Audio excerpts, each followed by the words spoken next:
जब एक स्पाई को पता चलता है कि उसका काउंटडाउन शुरू हो चुका है तो उसके पास सिर्फ दो ऑप्शंस होते हैं, या तो सच बोल देना या भाग जाना। 1956 तक CIA और MI6 दोनों जान चुके थे कि किम फिल्बी सच में एक सोवियत स्पाई है।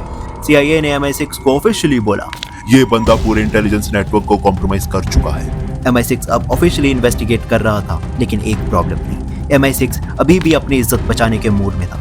अगर फिल्बी को ऑफिशियली पकड़ा तो ब्रिटिश इंटेलिजेंस की बेइज्जती हो जाएगी। फिल्बी को पता था कि अब उसका समय खत्म हो रहा है और उसे एक आखिरी चाल चलने का प्लान बनाना पड़ेगा। प्लान USSR भागना। KGB के एक सीक्रेट कॉन्टैक्ट से बात करके वो एक शिप के थ्रू भागने वाला था। उसने MI6 को ब्लफ करने के लिए कैजुअली बोला, मैं लेबनान रिलोकेट हो रहा हूँ क्योंकि मुझे मिडिल ईस्ट का एक्सपीरियंस है। पर असली प्लान था रशिया भाग जाना, वहां जाके एक हीरो बन जाना।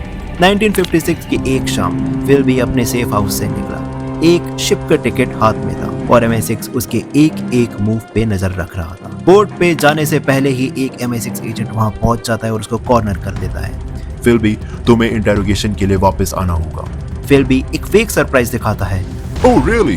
कोई प्रॉब्लम नहीं, मैं आ जाता हूँ। MI6 ऑफिसर्स अब श्योर थे कि फिल्बी भाग रहा है। उन्होंने उसको ऑफिशियली समन कर दिया, पर अब फिल्बी के पास भागने का कोई ऑप्शन नहीं बचा था। CIA भी प्रेशर डाल रहा था कि उसे जल्दी अरेस्ट करा जाए वरना ये बंदा भाग जाएगा। फिल्बी के माइंड में अब एक ही सवाल था, अगर अब नहीं भागा तो कभी नहीं भाग पाएगा। फिल्बी का सबसे फाइनल बिट्रेयल, क्या MI6 उसको रोक पाएगा?